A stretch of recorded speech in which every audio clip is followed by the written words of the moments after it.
Now, all right. Thing is running. It says live. All right, hello. It says one visitor. Okay. Let's see if I can get some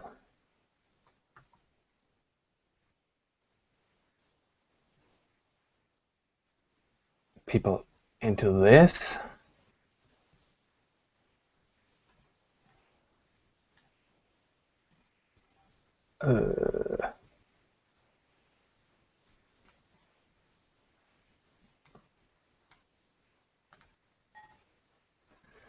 Ooh.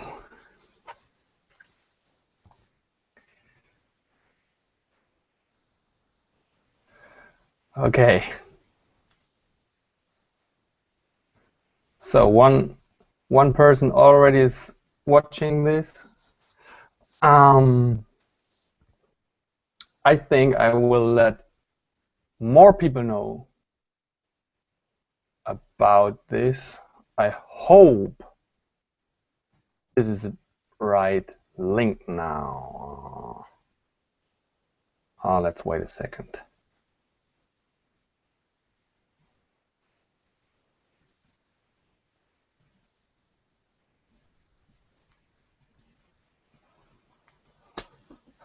All right. Mic test, mic test.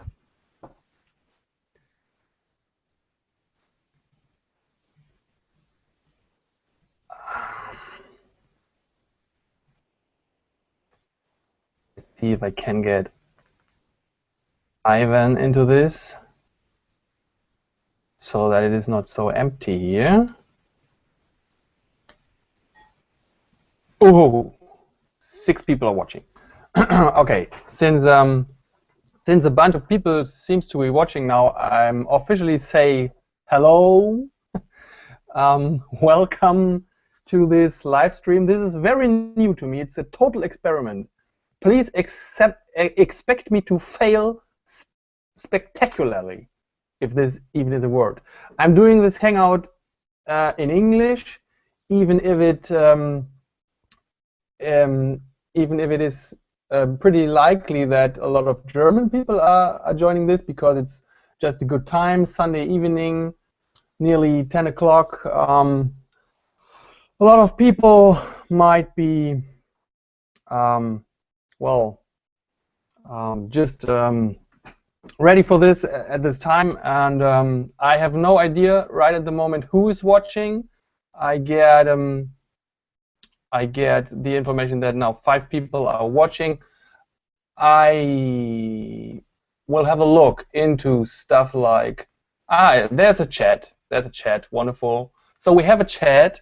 If this thing provides you a chat line somewhere here, I don't really know how this is looking on your side of the stream.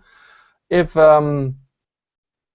this thing is showing you a chat line, you can give me input. I see your input here on the side, and I guess there's even stuff like a question and answers app, something that will send me over your question and it's here. I see it. All right. Aha, okay.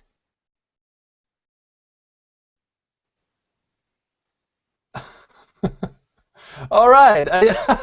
I see one of you guys already greeted me in the chat from Trinidad and Tobago. This is awesome. This is absolutely awesome. Welcome here in the live streaming.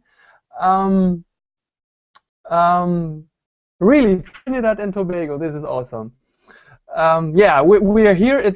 We are very close to the launch of the upcoming chapter, and chapter 6, the Smoldering Doom. And I thought it would be a really funny thing to have this chat before it, because traditionally what would happen at a chapter launch is that I would sit in front of my screen, very much like now, and the only indication of what people might do at the moment of the launch would be that I would open Google Analytics. I will do it now. I will adjust the camera a little bit so that you can see what I'm seeing.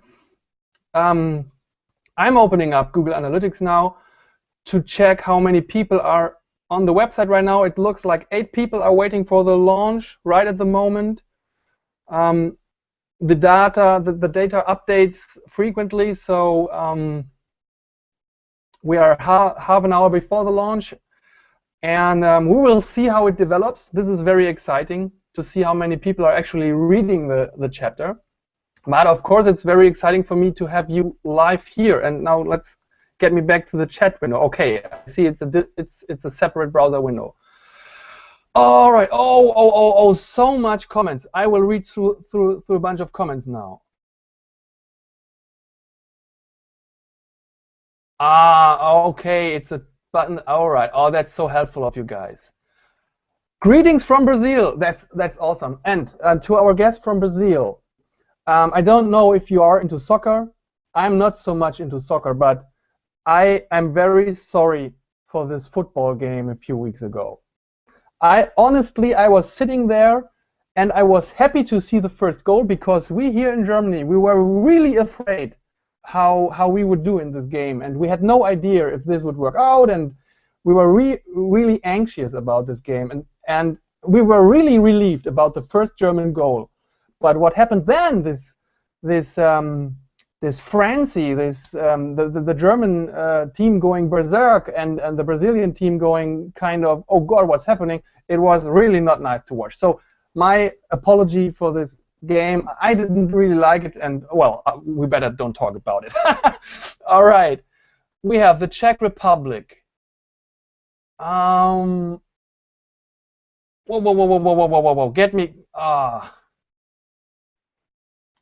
Ivan, I see Ivan Berov is here, and I invited him to join the chat actually, and I don't know if it worked out. I will do it again. Ivan, if you're seeing this, I wanted you to join the chat, and I will try it again, but maybe you don't have a webcam at your disposal, so I will just try it the last time, and if this doesn't work out, no worries. I can do this alone, no problem. And now let's go through some more comments. This is so cool. So, hi from Brazil, and there's a guy from Cologne, Köln. Hello Kai. All right, Sauerland, großartig. From the US, hello. It's lunchtime, past lunchtime right now at your place, I guess. Well, it depends on which coast you are, or maybe right in the middle. It's a huge country. We have the Czech Republic. We have well, Lukas Steigerwald. Thank you for pointing out to me how this thing is looking from your side. And there's a first question. Did you daydream a lot as a child? Well, this is an interesting question. I guess if you count drawing as daydreaming, then I would say yes, because I drew a lot.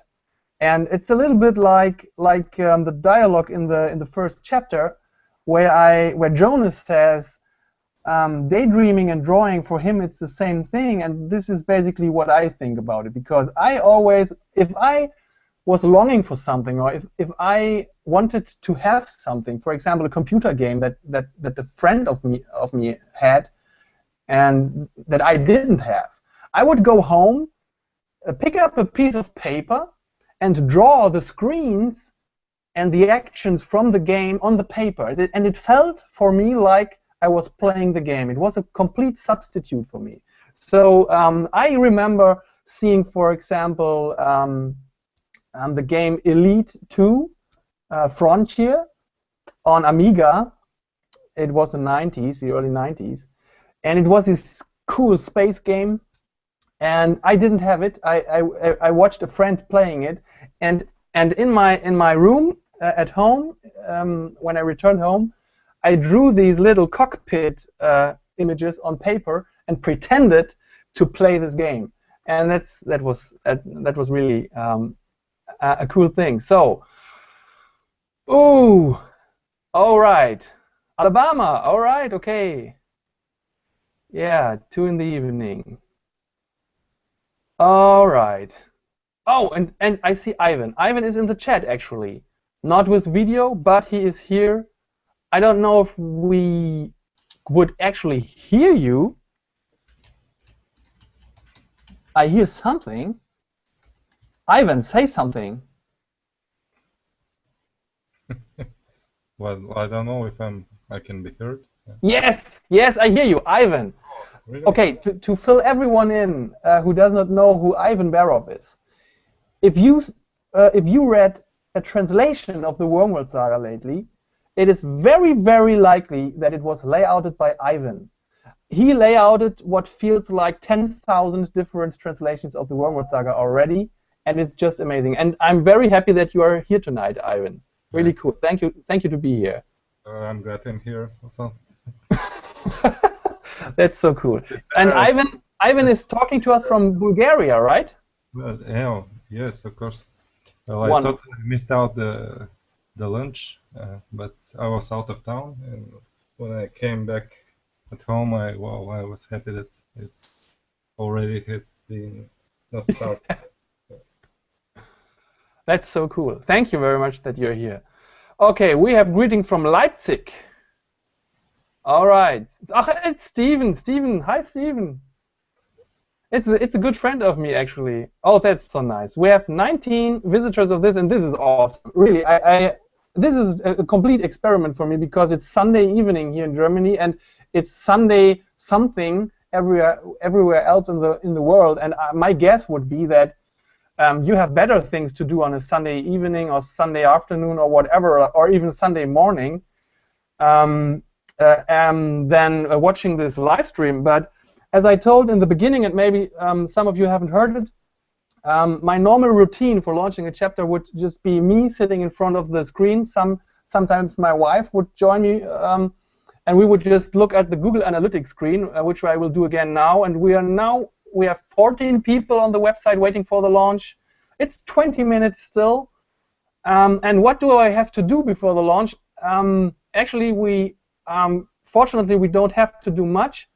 To launch the chapter, I basically just have to rename a folder on the server, which then will exchange the complete website. So we can just take the time. It won't be much of a hassle now. But what I can do now is I can have a little check on the social media. Let's tell the people on the Facebook fan page that we are live in this stream now. I think if I take this link and post it to Facebook, people might be able to join it. What do I type? All right. Live streams. Oh, live streams online right now. Oh, I've forgotten to post the link. That's stupid. All right. Live streams online right now. Come on in. Join the fun. Oh yeah, that's good. And I think we will give Twitter some love. They will just get the same message. I could copy paste it, right? I really have to work on my workflows. Oh, and the link. Now I really hope this is the right link. Some of you might check it and give me feedback if it works or not, and then I will come back to the chat and see if I can answer some more questions. Okay, live stream is online. Launch a little bit over 50 minutes. This is so exciting. So back to the chat. What do we have here?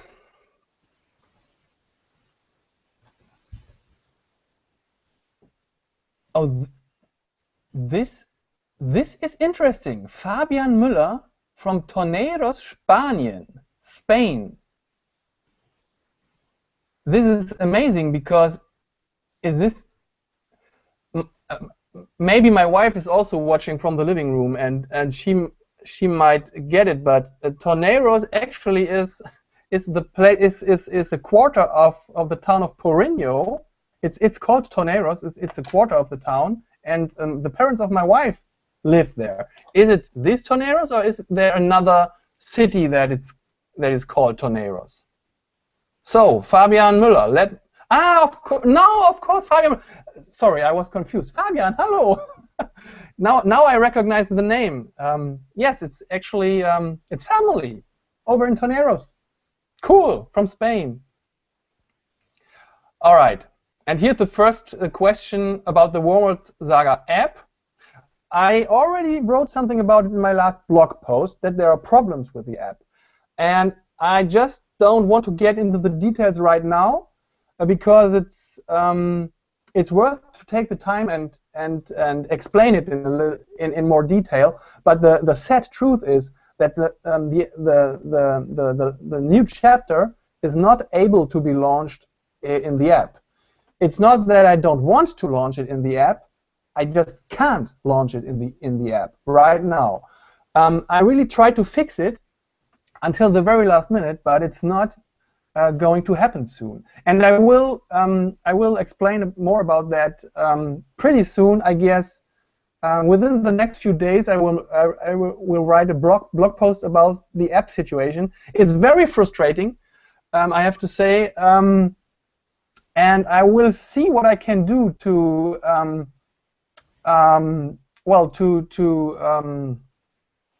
to make everything a little bit easier for the users of the app, because of, they want the special content and stuff like that.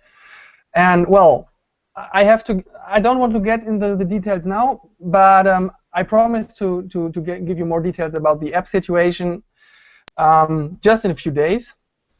Oh, all right. And here's a nice question. How many Wacom tablets do you have? If you mean how many Wacom tablets do I use right at the moment, I would say it is 2. It is this one here. It's an Intuos 5 large, and it is this one here. It is a Cintiq 13 HD, which I'm using as a second monitor and a color palette. So this is the Wacom stuff that I'm currently using. There are some older photos of my studio where I'm using a Cintiq. One of the older 21-inch Cintiqs, 21 XD or SX, or I don't even remember the exact name. But I've changed my work habits to this 27-inch screen, together with the Intuos tablet, and my second screen is the Cintiq. One thing that's very cool about it is that I can use the same pen on both tablets. So I'm painting on this tablet, I'm choosing my colors and navigating my layers on this Cintiq, and that's a very cool workflow for me. Oh, I was wondering, what made you choose to work in this beautiful painting style? Thank you. Instead of something easier. Well, you might know that I'm a digital illustrator. I've worked a lot in concept art and illustration for computer games. And one of my biggest inspirations when it comes to storytelling is Japanese animation films. I just love the Studio Ghibli films and also more recent films like well, just yesterday I watched Ame and Yuki, the Wolf Children, and I just like anime movies, and I always wanted to have a comic or tell a story in this aesthetic with backgrounds that look like they come from an anime. And the choice then was, or the question then for me was, should I paint the characters also in anime style, so in cell shading and without lines, or should I paint them in the same style as the backgrounds? and my choice was to paint them in the same style in the backgrounds, and my reasoning behind that was that I wanted the figures to work in the same lighting conditions, or to put it in other words, I wanted that the characters blend with the backgrounds and look like they are in the same world visually and work with the same light. To be honest, I don't really know if this was a wise decision. Sometimes I feel it would be much easier for me to work with cel shading style characters, and sometimes I even think that it would be visually better. But now I'm kind of stuck in this direction, and I still like it. But what I see, or what I find out myself, is that my characters tend to get visually simplified. So the shading isn't as round and 3D anymore, and I think you will be able to see it in the latest chapter that the characters are more stylized, and that it's just the outline that is missing from a pure cel shading look.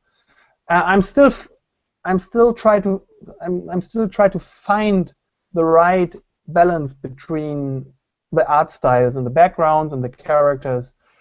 So I hope this answers your questions. Answers your questions. All right, I'm really trying to keep up with everything you want to know. We have 24 people now here. 24 people. This is amazing.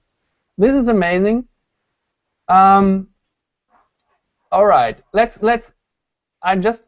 I will just try to keep up with your questions.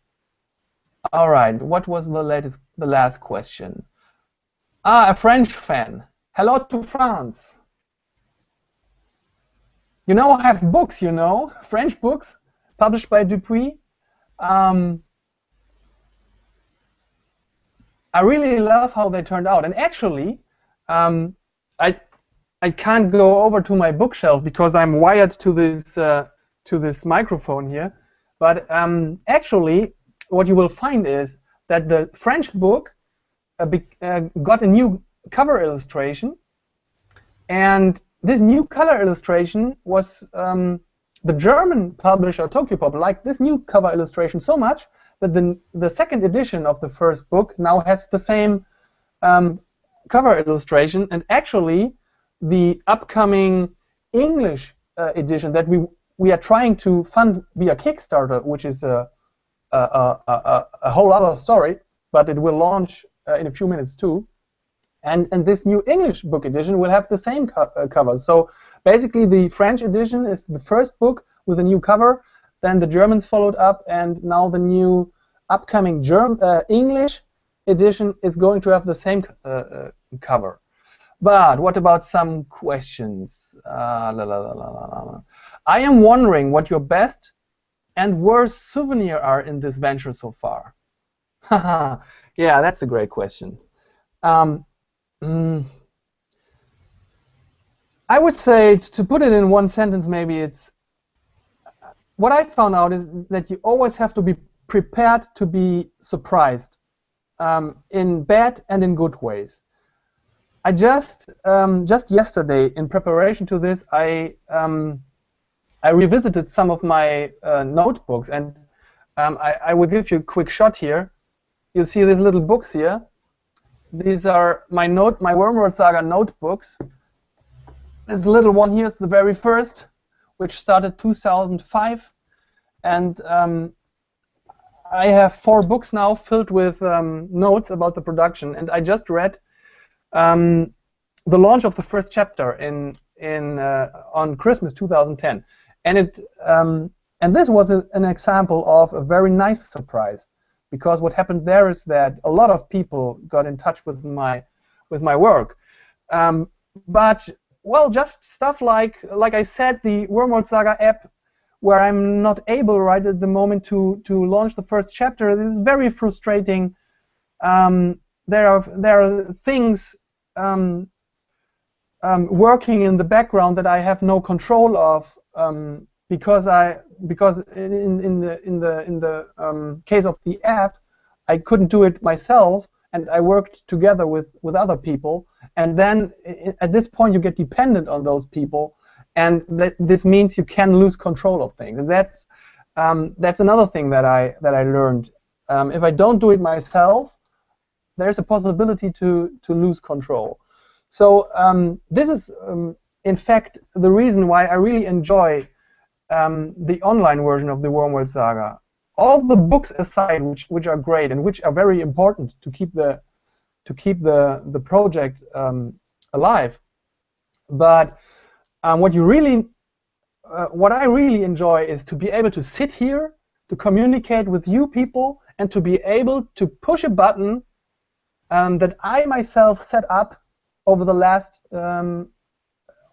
week, basically, and I'm able to launch this, and it just works, and I don't have to wait for anyone. If it screws up, it was me. So if the launch shouldn't work in a little bit more than 5 minutes, I screwed up. But as I'm saying it, 5 minutes, this is crucial. I now have to concentrate on the launch so that the people that are waiting on the website, let's have a look. Well, it's 20 people now here on the website. From Europe, from Tel Aviv, and a lot of people from the United States. They are waiting for the launch, which will happen in 5 minutes, but the first thing that I will have to launch before I can launch the chapter is actually the Kickstarter campaign. Now, you will hear me talk a lot about the Kickstarter campaign in the next 30 days, so I won't waste our time now. I will just click the launch button, because I need the link from the Kickstarter campaign to put it into the credits of the new chapter, so that people that are reading the new chapter will get the proper link after they read the chapter. So we will now, this, by the way, this is what it looks like when you launch a Kickstarter campaign. Just let me get this window here on the small screen here, so that I can see it all the time. Oh, Joachim is here. Joachim, schönen guten Abend. Schön, dass du da bist. Joachim Kaps, my German publisher, CEO of Tokyo Pop Germany. Thanks for coming by. I'm just explaining people how it looks if you launch a Kickstarter campaign. So this is the screen that Kickstarter gives you. This is the launch button, and we will just launch. Okay, ready to launch? Yeah, of course. Why is it gray? I have read this, yes. Okay, launch project now. All right. So the project is launched. I will now get, and I have to be a little bit quick now because we have only 4 minutes left. I will have to embed this video link here. And by the way, after the launch, I will go through your comments that are piling up here, and I will answer more of your questions. But now I have to concentrate for a few minutes so that nothing goes wrong. Okay, this is the Kickstarter project. I can copy the link from here. This is the code of my website. I will. Oh wait, well you're seeing nothing as it looks. It's only a blank page for you. But if I go closer, you will see that this is a code window. This is the code of the website. I will just paste the Kickstarter project link into here. I have to make sure that I do nothing wrong. Looks good. And I need to embed the video.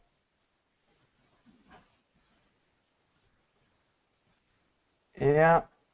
This is the embedding information for the video. Oh.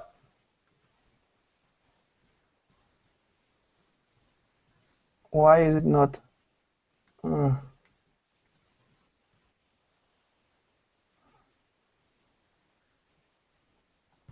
Let's have a look. This is a broken link.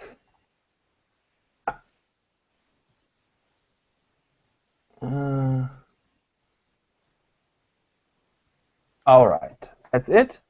This is a proper iframe link. Sorry that I'm a little bit concentrated now, but I don't want to do anything wrong. So I have to input the video link here. Okay, now I have to transfer these two files to the server. We have 2 minutes to go. Oh, wow, I have to hurry a little bit. All right, so this now is my FTP software. Oh my God, I'm so excited. So I've just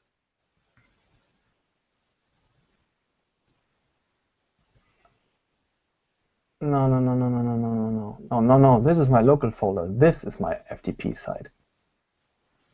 Well, this is hardcore, you know, updating a website with a 2 minute count, with a 1 minute countdown in your bag. And now, all right, this is the right file, the index file. Yes, it's a duplicate overwrite. And in the folder chapters includes, we have the credits file with the video link. All right, and now we are ready. I will now go onto the website and see what the counter says. The counter says 10 seconds. Oh my God.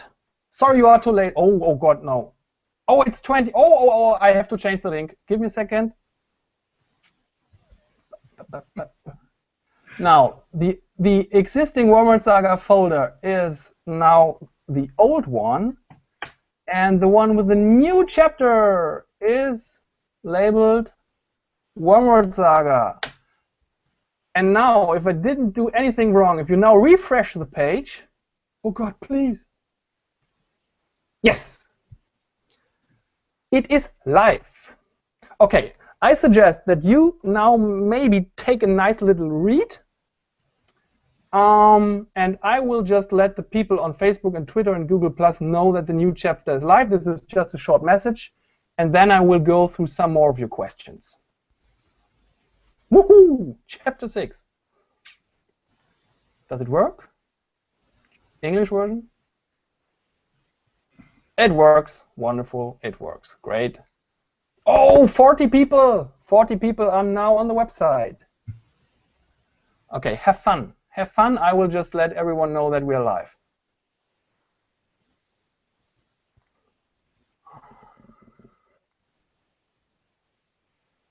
I think I will direct them. Oh, does the Kickstarter link work? Kickstarter link works. Ah, we have 3 backers already. Whoa, $325 already. After what? 1 minute? All right. Okay, keep calm. What would? All right. I wanted to let the people on Facebook know about it. Chapter 6. I will direct them directly to the chapter, to the English one, so that they don't have to go through all the navigation.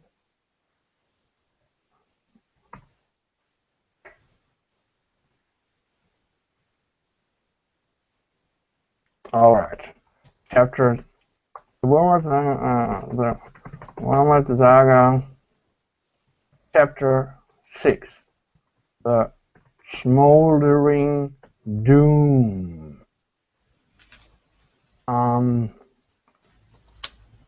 Now,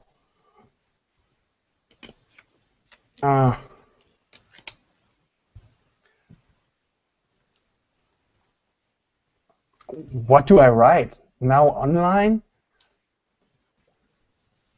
Oh. Now on wormworldsaga.com. Please share. Of course, please share. And you know what? And this is the bitter part of the Facebook thing. I will post this now, and you know I have about, have a look yourself, I have about 10,400 followers. If I now post this link, about 2,000 people will know about it. And in order to make sure that at least all people that are following the Facebook fan page, in order to make sure that at least those people know about this message, I will have to pay money. Watch me pay money. All right, so I get a little bit closer so that you can see the pain. I will post it. That's okay. Post it. And now Facebook says boost post. I go to boost post, and now it tells me if I pay 30 euros, I will reach between 8,300 and 22,000 people. Oh, well, that's great. I pay only 30 euros to reach the people that are subscribed to my page. This is awesome. But what do I do now? My plan was to take a little bit money into my hand, like 45 euros maybe, and shoot this message out to 12,000 to 30,000 people. Let's just try it. It's worth the experiment. Boost post. So this message will now go out to those people, and well, let's see what happens. And now let's tell the people on Twitter about the new chapter.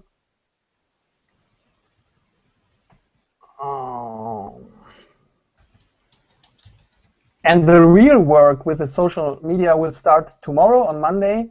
Tomorrow I will take a complete day to post about the new chapter and stuff like that. But for the moment, it's just important to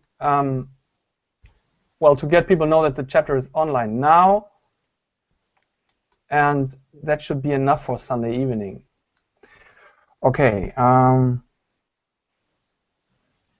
Chapter 6 of the hashtag Wormworld Saga now online. Link. Tweet. Okay, so let's see. Oh, 65 people currently reading. That's nice. So I'm pretty sure that I have forgotten something, but I don't. Oh, all right. Oh, the people in the attic. The people in the attic are also waiting for the new chapter.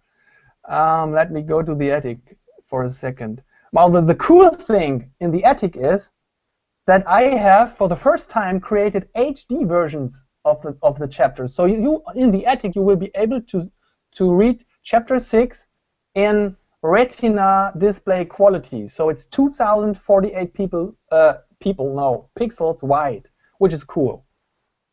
I will just have to update the index file on the attic. Give me a second.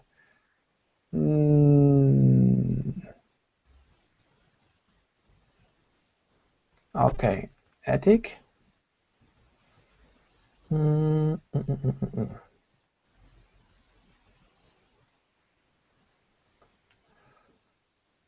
And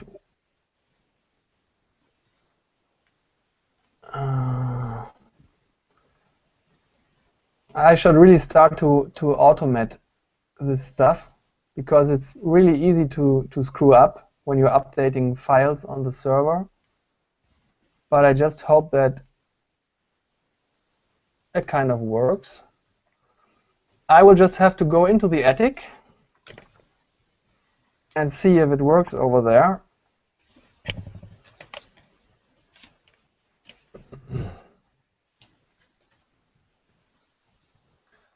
Okay, don't look what password I'm using. You can't see my fingers, right? All right.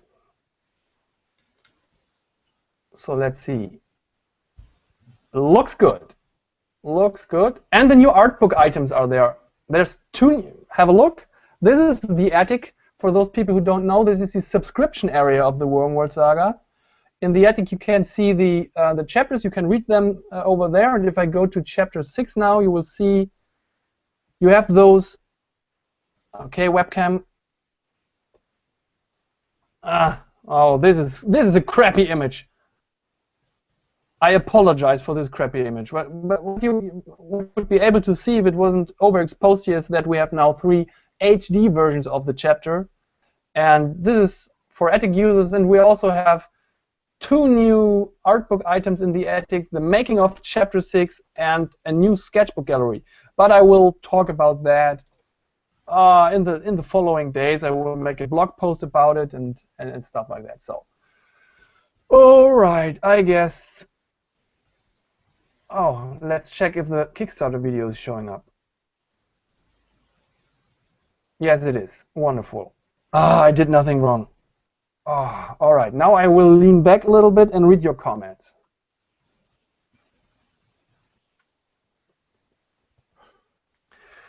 Whew.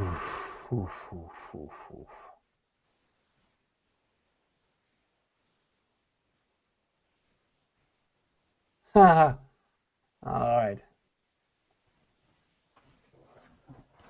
So just so that you know, I will leave this stream open for at least 1.5 hours now. Of course, if everyone disappears after an hour, I will just go to bed. But I will try to answer all your questions you will have. Also about the new chapter, and I read here's a question about more chapters. I will answer all those questions, but I will now give you some time to just read the chapter, and I will see if I can. I will see what reactions we have on the Facebook page and stuff like that. All right.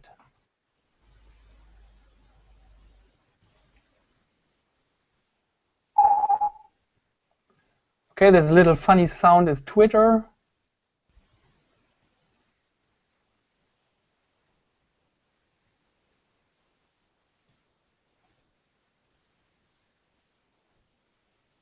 All right, and somebody is already retweeting this Hangout thing.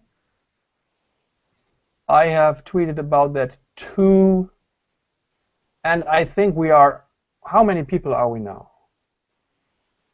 We are 30 people, 31 people now. I think this is absolutely enough. I won't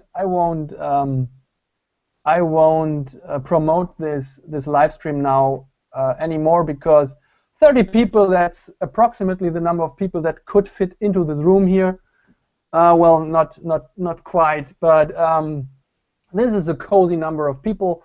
I want to take my time to talk to you, to answer your questions. And we don't, for this moment, we don't need any more people in this. So, of course, everyone is welcome who enters here now. But I think I'm not going to promote it anymore now. This is much more than I actually anticipated. 30 people watching this, wonderful. And how many people are reading the comic right now? 60 people, 65 people are reading, and this is interesting if you just want to have a look at it. Let me see if you see anything. Yes, I guess you do. So we have now 65 people on the website. 30 people of them are reading the German version. This is interesting. So we have a huge overhead of German readers right at the moment, which might be the time, Sunday evening, good time to read comics here in Germany. Sunday afternoon in the United States, maybe not such a good time to read it, comics. We have 17 people from the, well, I won't say from the United States, because they can also be from England, or we have one from Sydney. Oh, 2 users from Sydney actually. And 10 people are still idling on the homepage. So I wonder when they will find out that the new chapter is online. So let's see.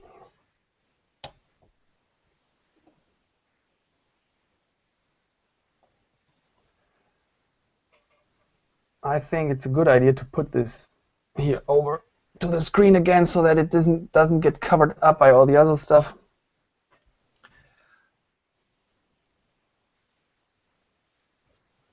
So,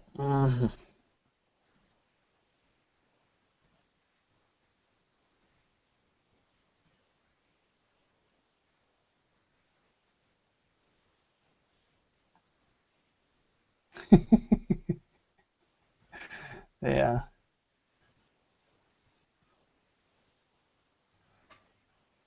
All right.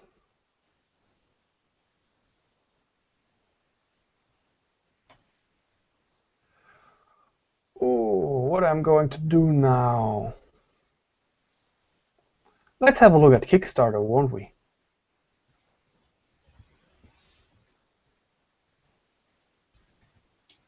We have 6 backers on Kickstarter already. $385. That's so cool. I really worked hard on that video. I hope you enjoy it.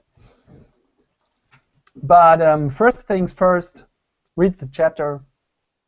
And I realize that this is now a little bit awkward because some of you might want to follow this live stream and not read the chapter, and I don't really know what's the best choice now to do. I'm doing this for the first time, so maybe it would be a wise decision to pause this for half an hour or stuff or something like that, so that people can read the chapter in peace. Or I don't know, maybe some of you or those who are listening now are planning to read the chapter later in peace when the live thing is over. But maybe a good compromise would be that we go through the chapter together. So those of you who are reading it for themselves are now, I leave you alone, just read it in peace. And those of you who are watching this, I will make a little live commentary on the chapter. So we're launching the chapter. I will just make sure that you can see it at least a little bit here on the screen. It's just for live commenting. For live commenting purpose. Now this is not a good position. Maybe like this. Okay, let's try. So we take the English version.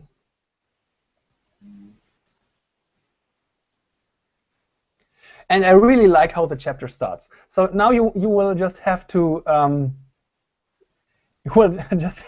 bear with me, as I'm totally happy to have launched this chapter. So this is I will try to get a little bit a better view. I don't know if the webcam does it. Maybe like this.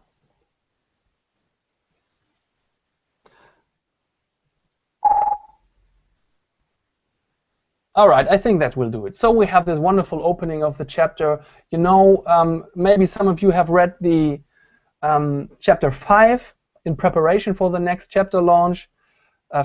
Chapter 5 ended with the transport ship on the river, in the darkness, the worm mountain glooming on the horizon. I think that this was a nice point to cut off the last chapter. Now we are at the break of day on the foggy river, and we have a nice long scene here with a little suspense. Everyone is a little bit anxious or anxious, I think is the word, and we see that there's a burned wreck in the river, and everyone is really horrified by it, because remember, the people in the worm world, they don't know what fire is. They've never seen fire, and they've basically never seen something that burned down. So for them, it's extra horrifying to see a burnt down shipwreck in the river. Of course, Jonas knows exactly what this is about, and we have this nice little scene with this burnt shipwreck, which comes before the chapter title. And this is a scheme that I'm following since chapter 1. I have an opening scene. It's a little bit like a James Bond movie, you know. You have an opening scene in James Bond movies. It's normally in a very cool action scene, and when this scene is over, you get the title of the film. And in this case, for the Wormworld Saga, I always have a scene in front of the titles that sets the mood and the tone. Then the title comes, and then the chapter actually begins. And it's Jonas and Raya on the transport ship. They are preparing for leaving the ship, because the ship now comes closer to King's Peak. And here's a little scene which I really enjoy with Loki. Raya gives Jonas a little bag with dried ruby termites in it. You might have heard the term ruby termites in chapter 3. You can actually see some ruby termites in chapter 3. They are the favorite food of Wolpertingers, like Loki is one. And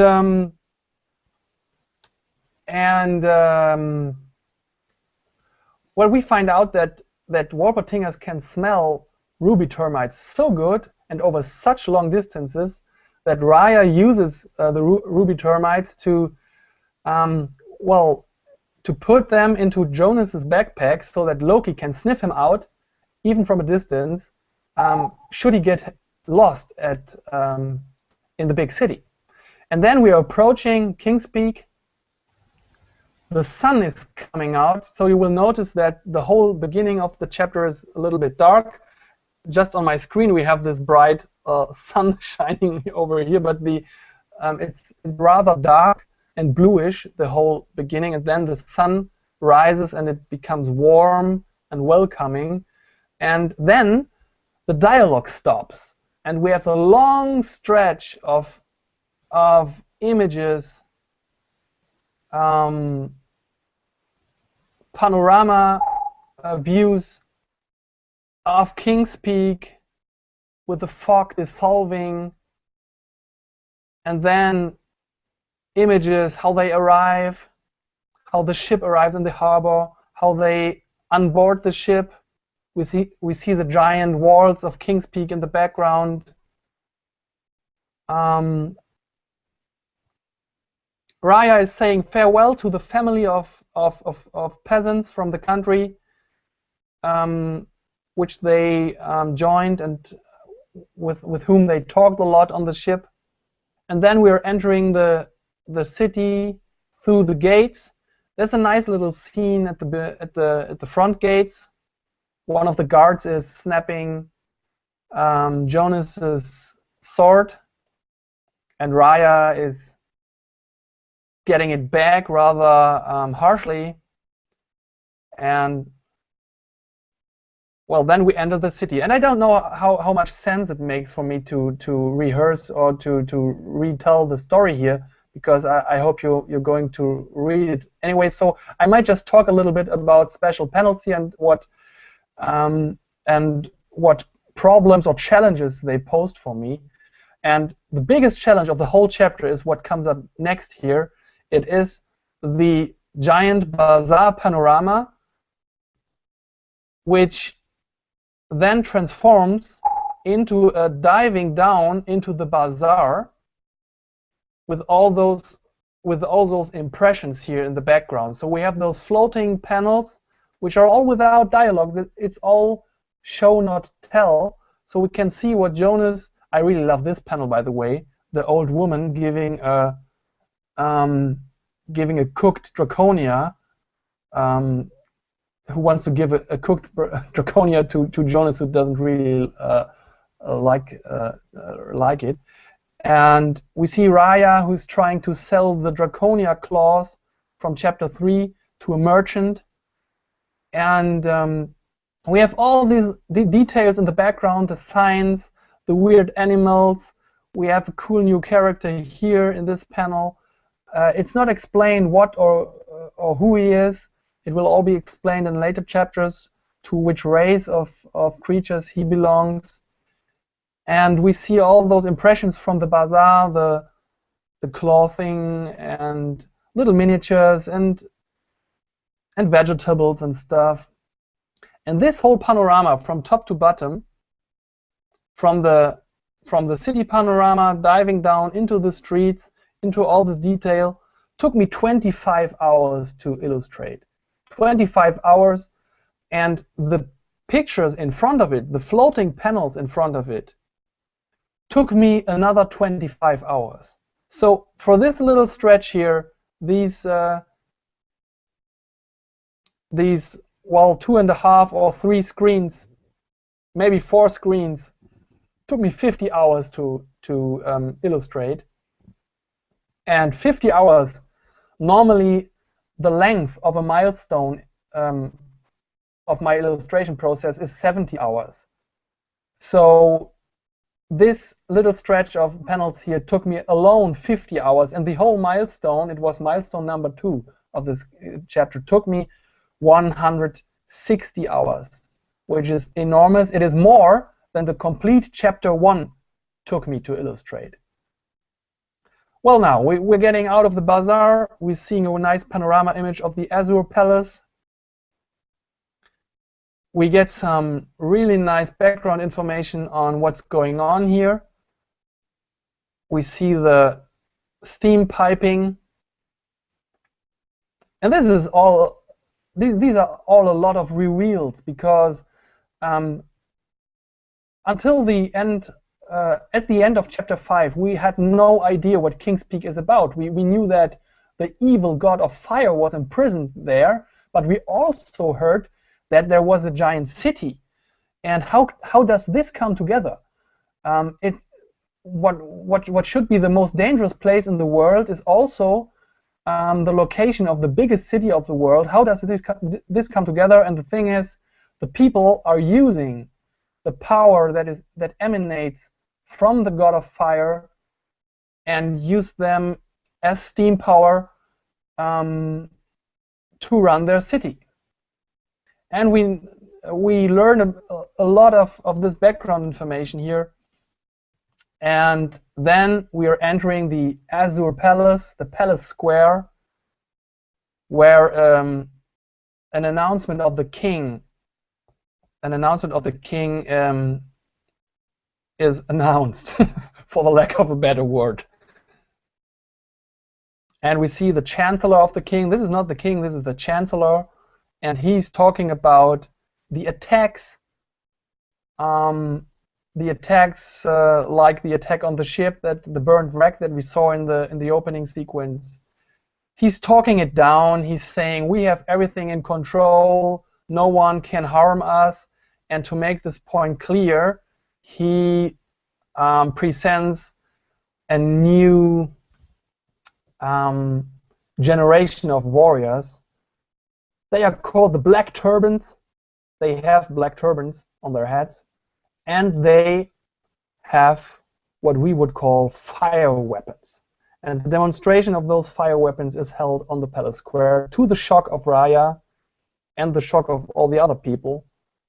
But Raya soon has another problem. The guy from the gates remembered her and now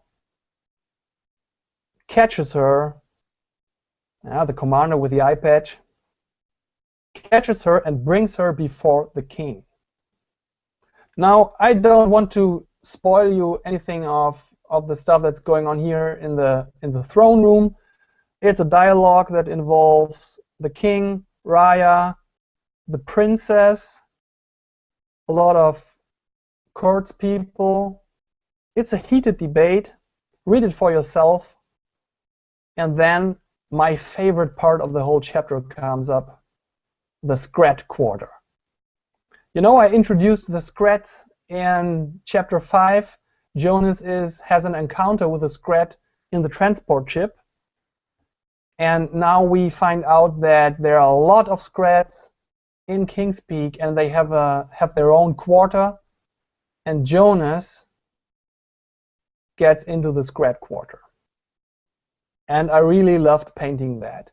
I really loved painting each and every panel of this one. And I will stop it here because they're starting a little action scene here. And there's a kick-ass cliffhanger at the end, if I dare to say that. So I will just stop it here so that those of you who watch this now before they read the chapter still have some surprises. I spoiled a little bit for you, but I want to leave the cliffhanger and what happens at the end of chapter 6 unspoiled so that you can read it for yourself. And now I will go through some of your comments. But before I do that, I think I will just have a look what's going on the website. This is old data, I believe. Anything? I think I have to update this. All right. So we now have more English people on the website than German people. All right, okay. So I think the social media is starting to get traction.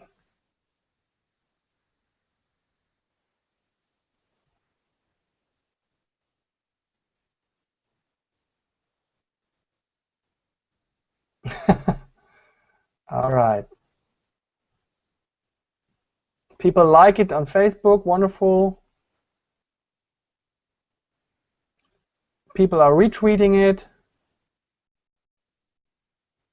That's wonderful. Okay. How's the Kickstarter doing? All right, still at 6 backers, but I'm really happy. The big marketing effort, sending out emails, writing blog posts, writing about the Kickstarter campaign and stuff like that, going to podcasts, sending out press releases to comic-related sites. This all will start tomorrow in the morning, and I'm really excited about the Kickstarter campaign. And you can get all information about that very easily through the video. It's 3.5 minutes, and it will tell you anything you need to know about the Kickstarter campaign and what we're trying to achieve. So now I will finally get to your questions, and I'm getting back my window here, and now I'm okay. Now there's a question from my publisher Joachim. He asks, will Chapter 7 be longer than all other chapters again? This is a running gag between us two, because he's always waiting for the new chapters to be finished so that he can make the books out of it.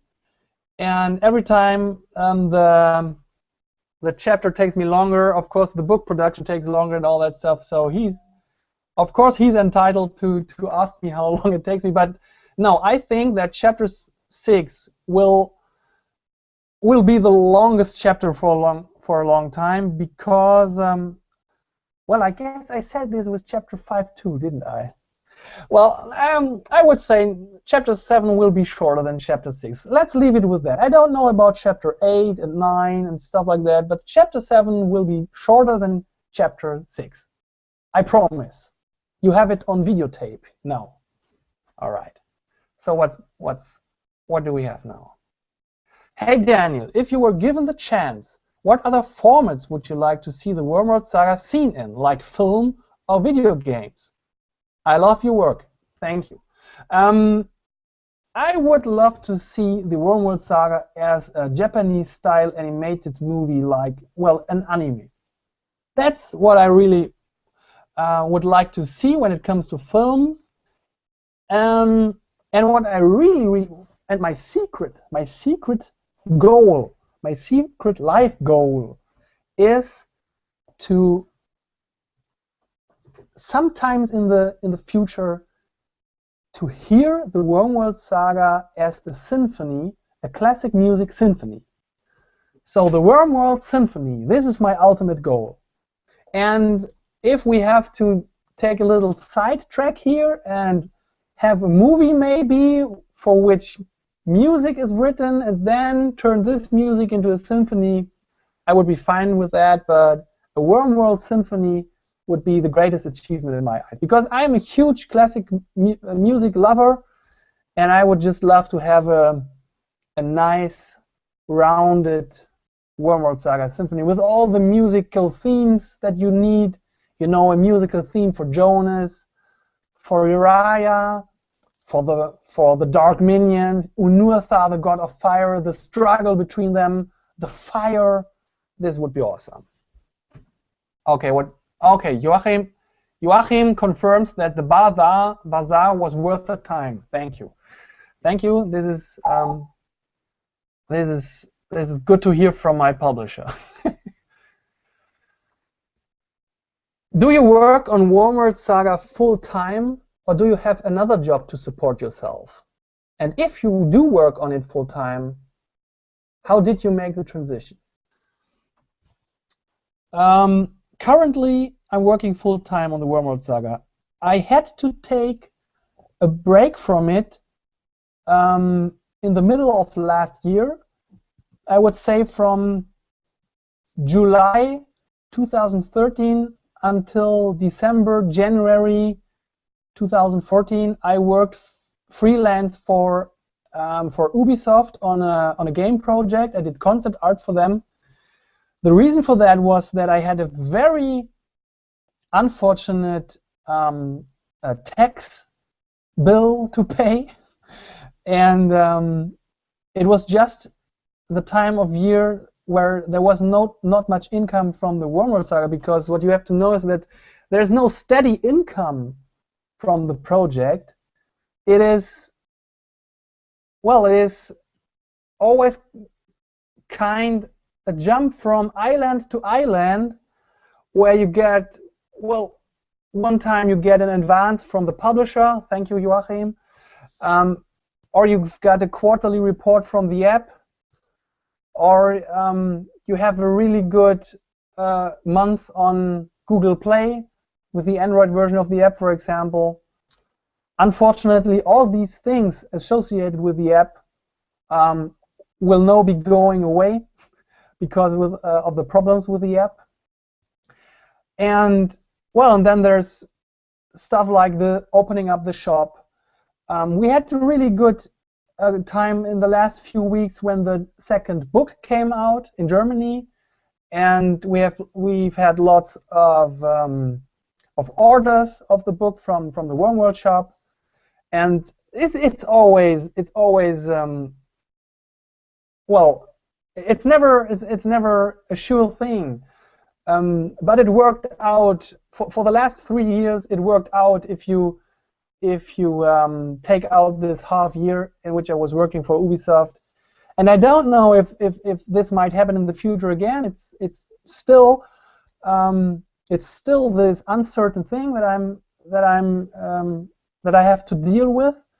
Right now, the Kickstarter campaign is a very important factor for the future. I hope that it is successful and that we will be able to have an English book, and an English book will certainly be another very popular product on the shop and stuff like that. So, well, it worked out. It quite worked out until now, and I hope that it will work out in the future. And now to the second question. And if you do work on it full time, how did you make the transition? Well, basically, we had a real hype about the first chapter in early 2011. The first chapter launched on Christmas 2010, and a few weeks later, the first chapter went viral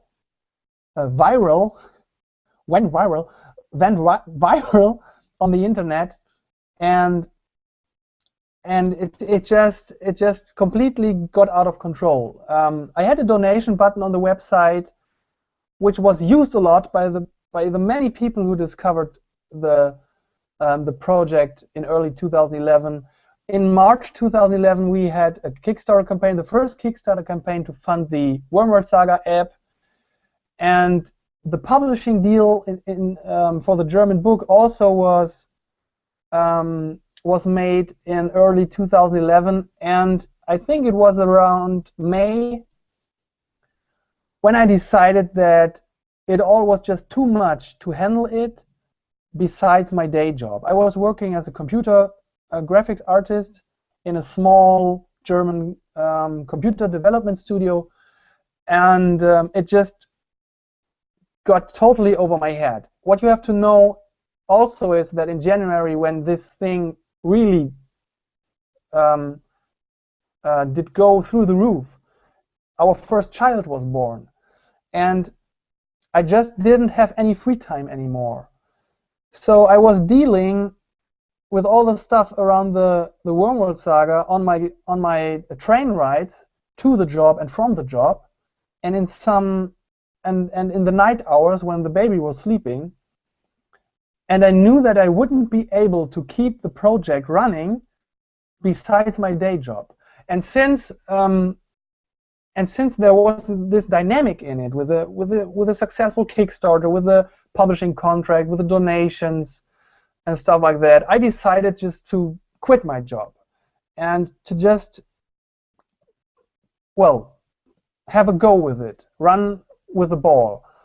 And I do not regret this decision. I did not regret this decision for a single minute since I did it. Although it's very hard, I had a much easier life when I was working full-time as an employee.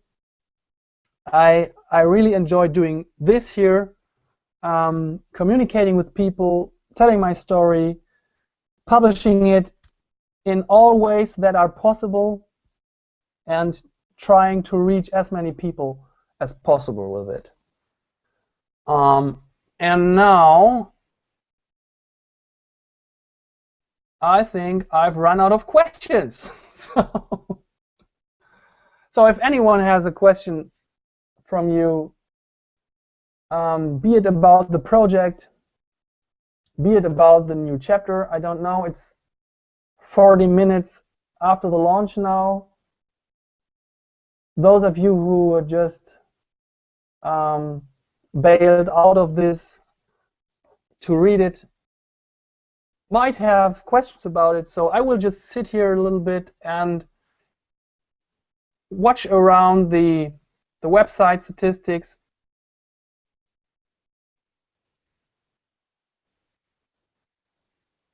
What Facebook is saying, and I will just wait for a few more questions should they come up, and I will also think about stuff that I can tell you on the site.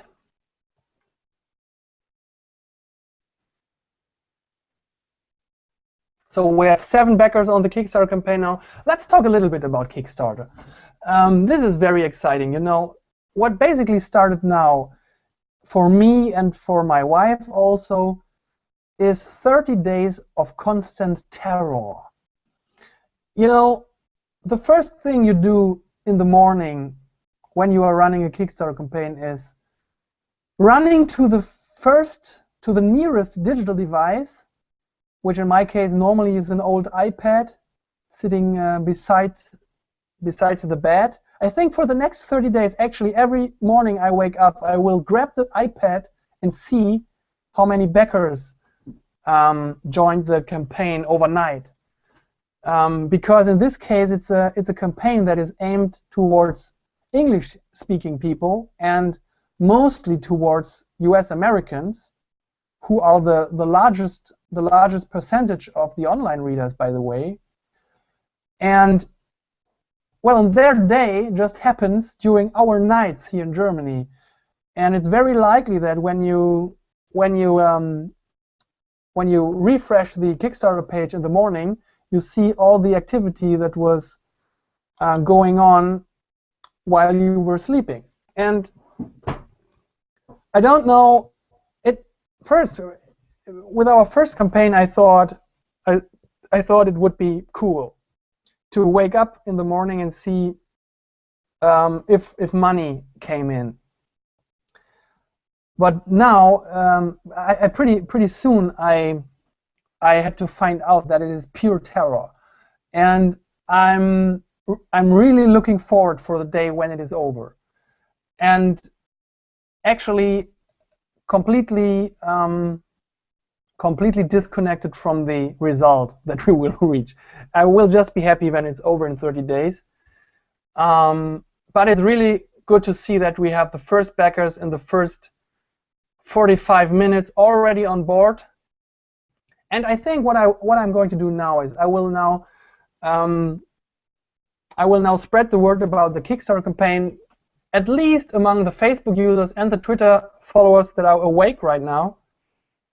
And like I said before, the real marketing stuff and PR stuff about the Kickstarter campaign and the new chapter will start tomorrow, but it's always enough time to copy the link and put it on the Facebook page and see what happens. Now I need a snappy bit of writing.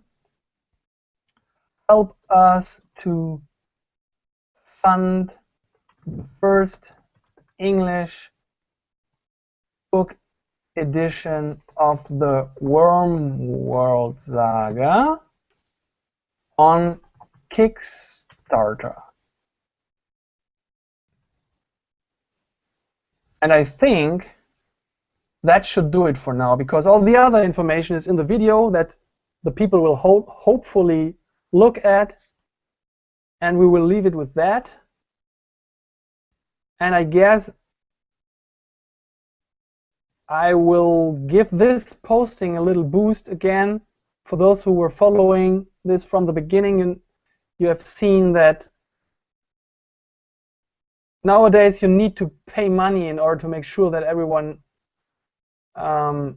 gets your information. They will pay another 45 euros to make sure that all people that are following the website, the Facebook page, will get this information boost. So I've already spent 90 euros this night to spread information, but it looks like we've already made $410. I hope that this balance will be a little bit more to our favor within a few days. All right, this is out. Now let's also get the message out to the Twitter followers.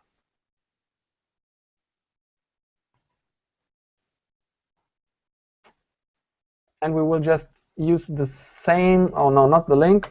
We will just use the same text. Help us to fund the English book edition, the first English book edition of the Wormworld Saga on Kickstarter. And I think they have a short project link. That's it. We will put it in here. Wait. Well, and here you can see that social media is one of the most important things for people that are self-publishing on the internet. For me, it's the only way to let people know that something happened on my website, because the Wormworld Saga is not like many other webcomics that are updating 2 times a week or even 5 times a week. My last update was 1 year ago, even more than 1 year ago. And while this is not my plan, I normally plan to have an update at least every half year. But even an update every half year is not very good if it comes to letting people know about it, because after half a year, people will just have just forgotten your project or not thinking about it, and they won't check for updates on your website every day. So if you want to tell them that a new chapter is there, you have to use these channels. And my most important channel is the Facebook page right at the moment. Twitter is also very important. Google Plus is not so important because it just has so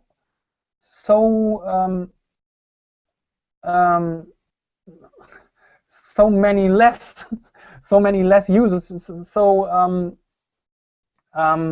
if you compare it, the Facebook page has 10,400 followers.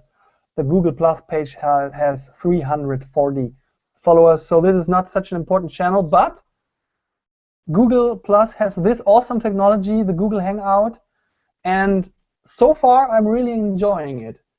I think my first result of this experiment is that I definitely will do it on the next chapter launch too, because it's just so cool.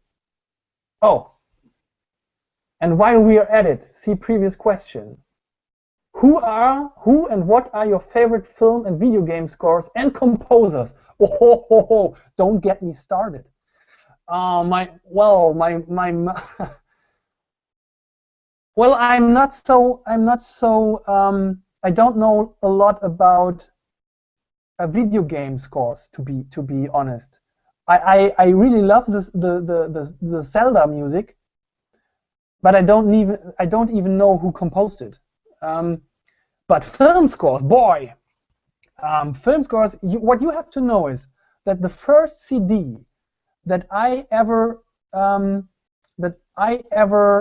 had was the film score of The Empire Strikes Back. I think I was about 9 years old, and I saw the face or the mask of Darth Vader on a CD cover, and I wanted to have this CD because Empire Strikes Back was the film that I was watching daily with a friend on an old VHS tape.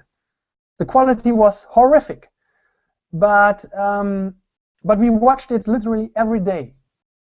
And I wanted to have this CD, and I listened to the film score of The Empire Strikes Back by John Williams every night, and it was just so awesome for me to be able to relive the film through the music.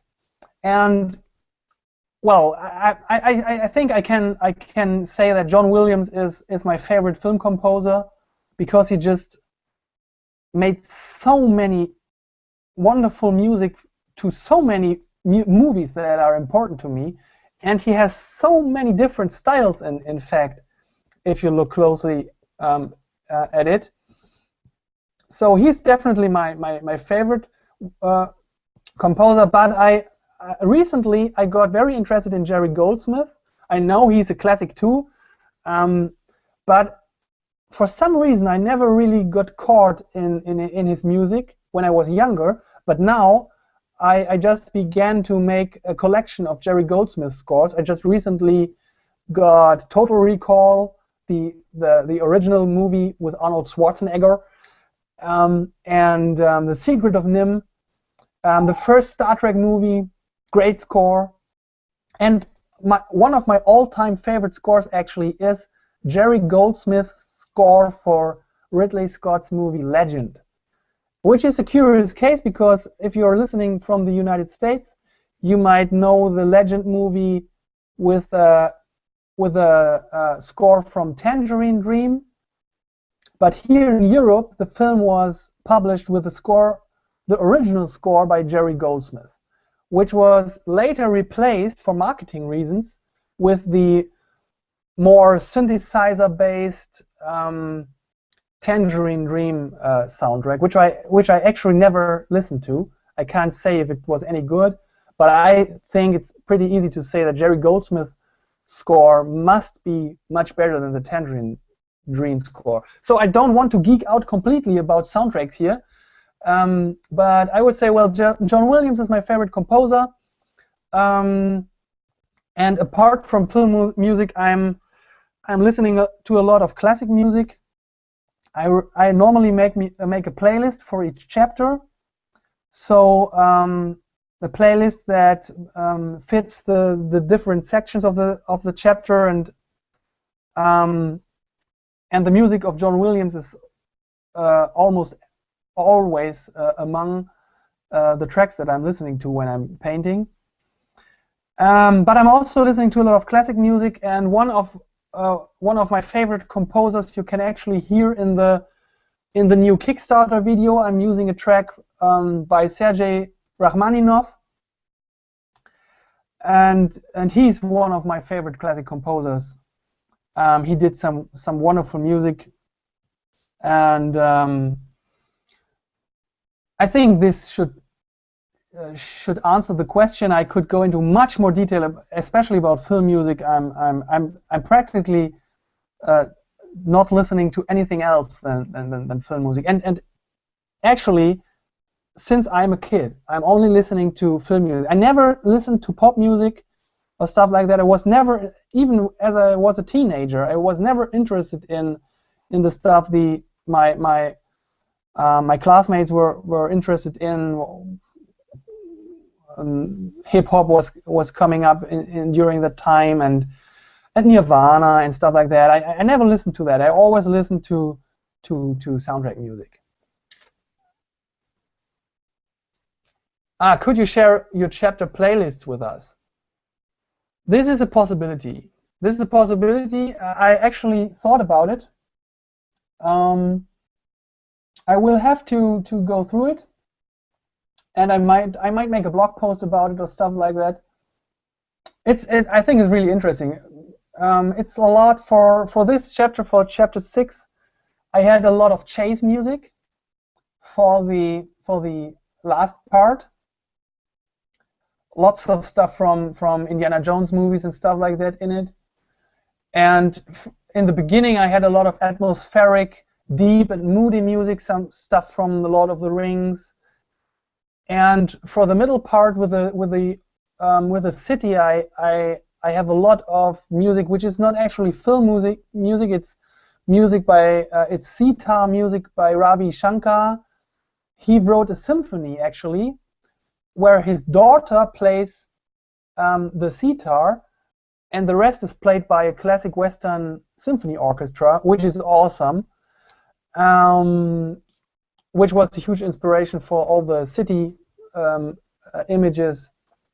Yeah, and for all the other chapters, I still have the playlist, I guess, or I can at least reconstruct them. So I will share this someday in some form. Oh, okay. What I see now is that the questions are not always in the right order. So I might have overlooked a few questions,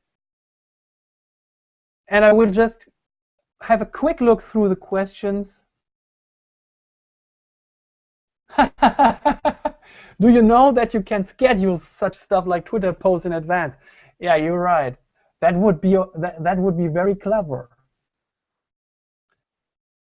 I'm not so clever always. I try to be clever at a lot of stuff, but this is a very good hint. But on the other hand, isn't this also kind of the fun in it? To get a little bit excited about everything, but I think it would be wiser to have at least some stuff scheduled. I will think about it, at least for the next chapter release. So let's see. Ooh, yo, this is interesting now. I see that all the comments here are completely out of order. So let's just go through some of them.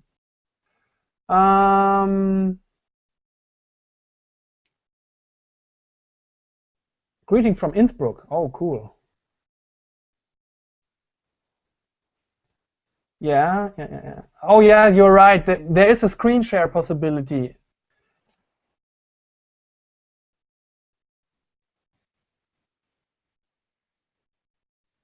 All right. Okay. Great work in chapter 6. Great story ideas, great images. Did not expect the twist in the palace. Cool. Great development, making even more fascinating, and also a cool cliffhanger. Oh, that's so nice. That's so nice. This was a comment from Manuel Feller. Thanks, Manuel. This is exactly the feedback that I was hoping for.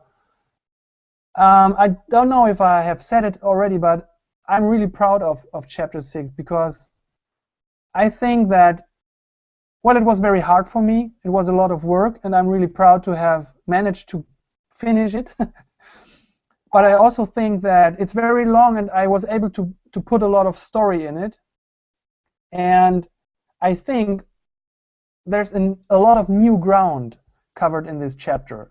Stuff that is directly happening in the chapter, but also stuff that is hinted at in the chapter. So my personal feeling, and it is always hard to judge these things from my perspective because I know so much about the story, and I don't have the view of the reader who just knows what he has read in the preceding chapters.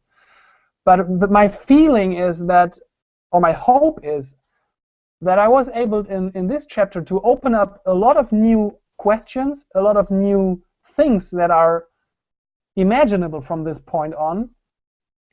And to be honest, one of the most important things that happens in this chapter is that Jonas finally gets separated from Raya. Because Jonas, although he is, on the paper, he is the hero of the story, the moment he meets Raya, he takes on the role of a child who is taken by his hand by his mother. And actually Raya is the active protagonist of the story up until to the point where Jonas is now separated from her, which will open up a lot of new options and possibilities for the story, and which will make it much more exciting, because finally Jonas has to make his own decisions. And of course we know that Raya has installed this trick with the bait that Loki can sniff out, but I will keep them separated for a little bit more time, because I really like it. I really like the idea that Jonas finally has to get out of this comfortable childish position and has to take his own decisions. And it's also good for Raya to be challenged. The throne room scene is a big challenge for her, and even we as a reader get challenged about her role, because obviously there's stuff that happened that she did not talk about yet to Jonas, and it will be interesting just to work on this from a storytelling standpoint in the future. And I'm really happy that I was able to get to this point, because I never know how many chapters I will be able to produce, because as I said before, I never know when the next revenue is generated, and we have a pretty good chance now with the Kickstarter campaign and stuff like that to get the money that is lacking to produce Chapter 7 right now. Parts of Chapter 7 are already financed, big parts of it, fortunately, but we still need a little bit extra money, and I hope that we will get it from the Kickstarter campaign, or at least from selling the books that hopefully will be produced through it. I will just have a quick look. This is the terror. We have 9 backers now, $460. Wonderful. I guess some of those might be you. So anyone here in this broadcast who has backed the campaign, thank you. Really, I mean it deep to my heart. Thank you for supporting it, and you help making more chapters. You help keeping this project afloat, and I really can't do anything else than thank you. So, but I discovered that here are some comments intermingled, so let's just, okay, I will just go through it. Oh, okay. Okay, Stephen, I just read that you are one of the backers. Thank you, Stephen. Do you ever think to turn your music into animated comics with music, sound effects, and other things? Yes. Actually, I've already seen a prototype. There are some students from, I don't know what university it was, but they contacted me and they wanted to create a version of the Wormworld Saga of the first 2 chapters with background music and sound effects and spoken dialogue. And it was all made a little bit, well, on a student level, so to say. It was a student homework. It was not a thesis or stuff like that, I guess. But it already showed the potential. And I would really love to have music in the background of the Wormworld Saga, but the problem with that is that I'm a huge music geek, and I couldn't just go with any music, because I often get contacted from people that say, hey, you could just put music in the background, and there's a lot of open music on SoundCloud and stuff like that. And the problem is I have very, very specific ideas about the music for the Wormworld Saga, and unfortunately, it's all symphonic music, and not synthesized symphonic music, but real symphonic music. And this is so expensive that I guess for the next decade or decades, it simply is not an option to have symphonic music composed for the Wormworld Saga.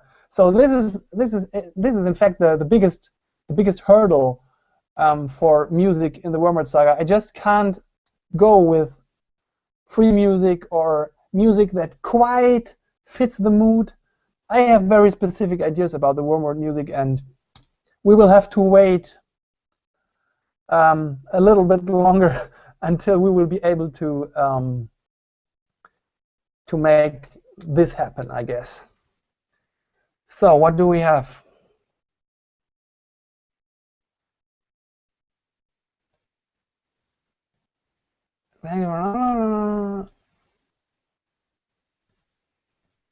Is the Wormworld Saga inspired by my own childhood? Definitely. Because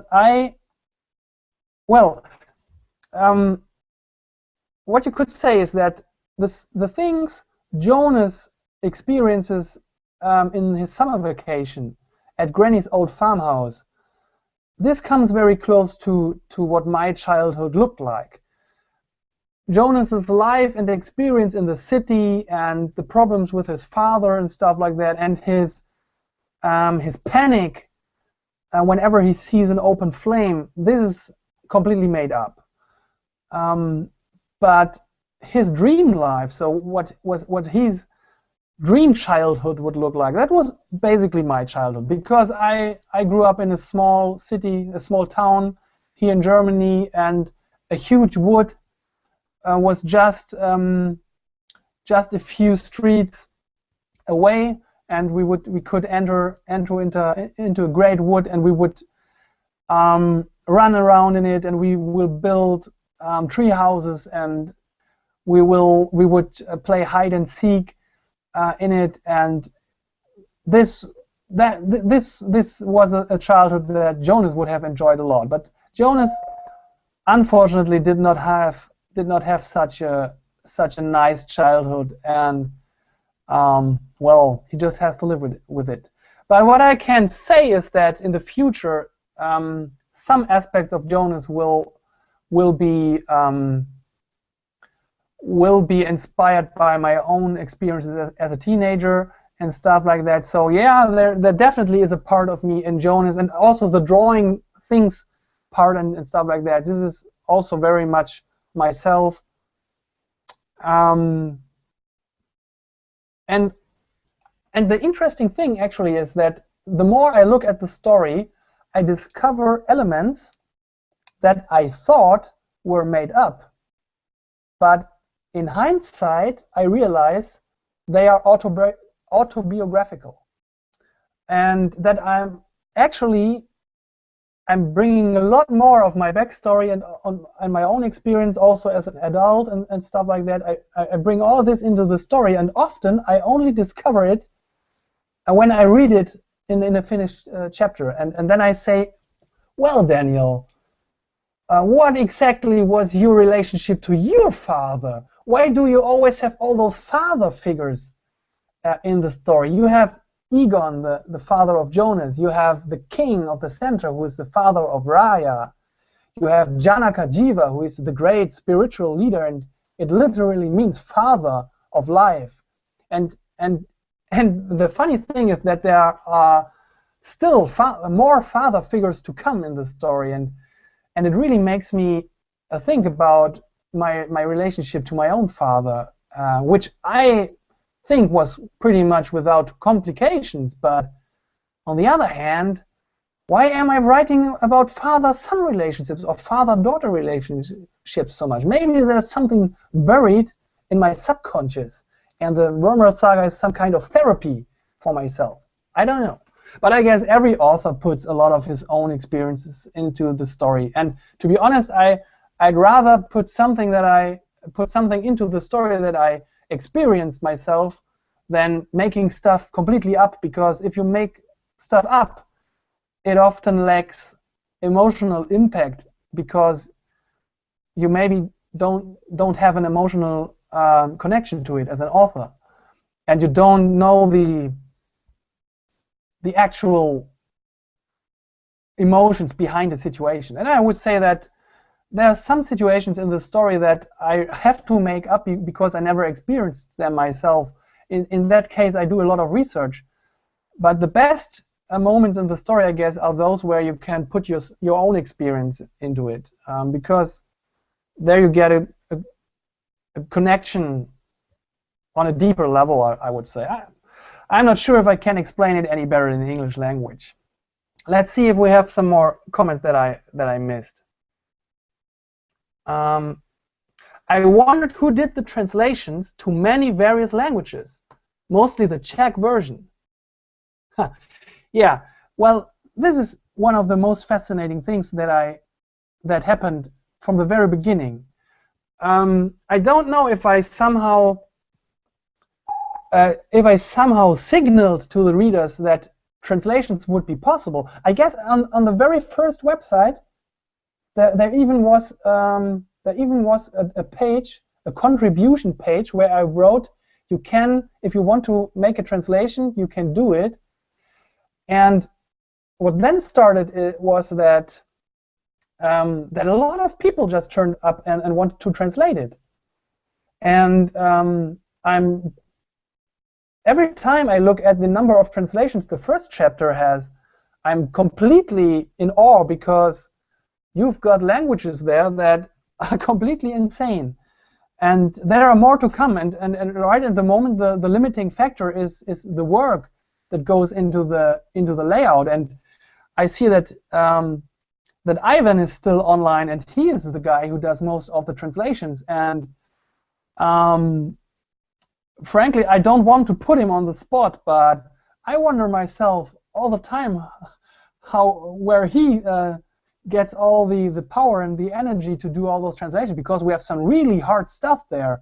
I just remember when we had the Arabic translation, he had to figure out how to write that in the first place in Photoshop, and we had the Hindi translation, which is also written from right to left, but there's some weird mix-up with the Photoshop text boxes. It was insane. It was insane work to make it happen, and you don't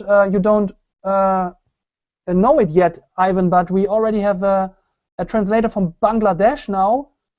And the funny thing is, now, I was contacted a few days ago by this guy from Bangladesh who discovered the Wormworld Saga and wanted to make a translation. And he started the translation. And in the translation document, I saw that the alphabet he was using for Bengali, that's the name of the language, is the alphabet that I am using for the writing in the signs in the chapter, in the latest chapter. So all the signs you can see in chapter 6, they are actually written in German language, but I used what I thought was an obscure old language from the internet. I didn't have the ambition to make up my own scripture. I just searched for something, researched something that looked cool, and it turns out it is Bengali, an old version of the Bengali alphabet. And he will be able to read the signs, although they won't make any sense to him because they are written in German, but the alphabet is coded with the Bengali alphabet. This was really funny. It was an interesting coincidence, because he wrote a blog post to his Bengali friends that he feels that the Wormworld Saga is very much inspired by the Bengali culture, and he's right. I have a lot of research done for clothing and architecture from India and from Bangladesh and stuff like that, and a lot of it shows in the chapter. And he wrote in his blog post that he clearly sees the influence of the Indian and the Bangladesh the Bengali culture in the comic, and that made him really proud. And I could write him back that he actually will find the Bengali language in chapter 6 on all the signs and all the writings in the chapter. This was an hilarious coincidence. Okay, let's see if we have some more.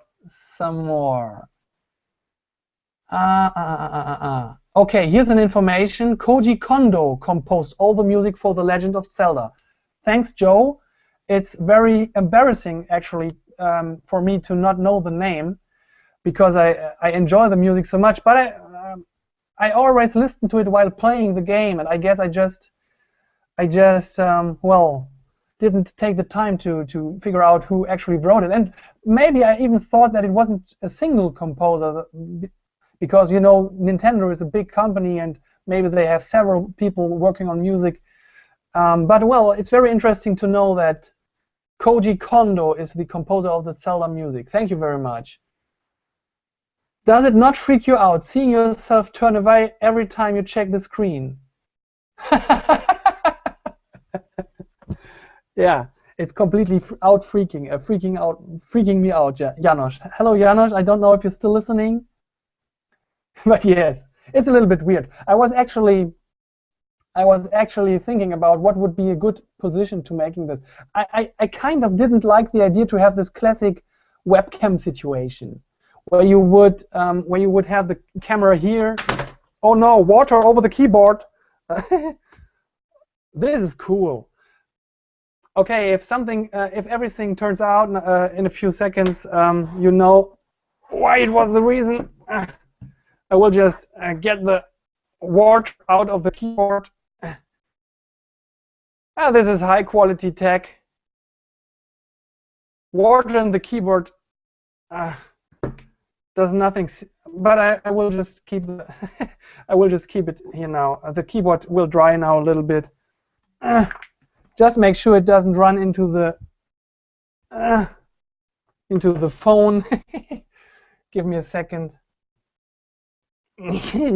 Water on the desk. That was very clumsy, wasn't it? It was completely planned to make you laugh. All right.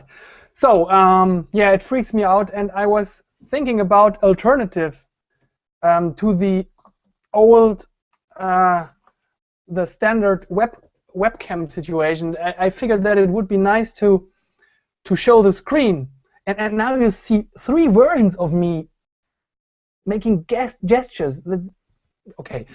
I don't know if this is a good idea. It might be completely distracting to you, actually. I guess I will. It would be cool if you could give me feedback about it, actually.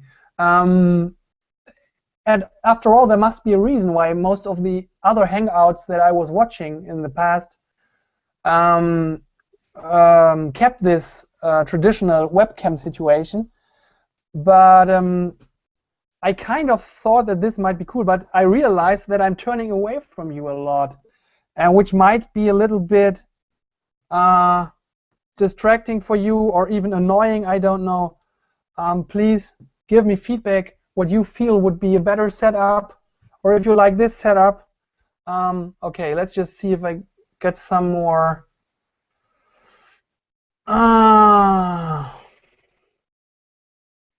Okay. We had this. Thank you.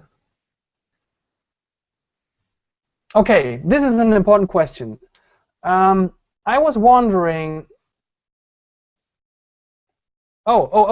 Here it just popped in another question about the signs. Can you present a translation table for your sign language? I'm kind of curious to see what text you have chosen for those signs. You know what? No. I will not provide you a translation table, but I can say, I can tell you that it is a really simple coding. So basically, I have just taken the German alphabet and have mapped every character to a Bengali character. So this is a very simple code, and with a little bit of fumbling around and experimenting. You know all the tricks to find the most often used letters is mostly the E and stuff like that. So I think you might be able to figure out the coding yourself, and then you can have this little coding table free to publish it. This is exactly what hardcore fans love to do, to encode stuff like this. And then you will be able to read the signs if you're able to understand German. And I don't want to spoil anything to you, but all these signs actually make sense, but there's no secrets hidden in them. They all make sense, and you will find a little bit more out about the buildings, what they are, if you can read the signs, but there's no hidden message in them or something like that. It's just a little fun detail of the world, that everything is written in German language and coded with the Bengali scripture. Okay.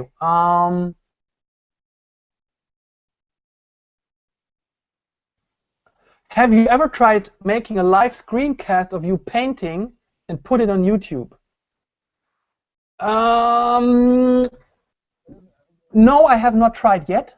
Some of you might know that I'm doing a lot of video training, and because of that, I'm used to painting and speaking and recording all this. This stuff is sold by Video to Brain. What I actually have experimented with in the last few months is I have a little tool which is called Chronolapse, which takes a screenshot of the screen and saves it, and you can define the time between the screenshots. And when you make a screenshot every 5 seconds or stuff like that, you can have a very nice time-lapse animation of your working process. The reason why I'm not recording so much is I work on a fairly large screen. It's 27-inch, and I use all the space, and you just can't record a 27-inch screen, full screen, and save it in a video format. I tried, but even Camtasia is telling me that the largest resolution it works is full HD. But with the screen capture software, the Chronolapse software, you can actually capture the whole screen, even all screens together, and you can later define the portion of the screen that is really important, so the painting area, for example. And I did some experiments with that, and I guess I will do some panel recordings in Chapter 7, so that for the making of content and also for the YouTube channel, I will be able to present some time-lapse animation of my painting process, which will be very interesting to people who are interested in digital painting. And there shouldn't be a technical problem anymore with this Chronolapse program. Okay, what do we have? Okay. Do you have the whole story planned out? Does it change as you're creating the art? That is a very it's a standard question to many authors, and my answer is just like the answer that I would give to this is the answer that I have read a lot of times given by other authors. The story, if you see the story as a big story arc with some very distinct points in it, those points exist for many, many years. They exist in my notebooks, they exist in some digital documents that I'm writing, and those are changing almost never.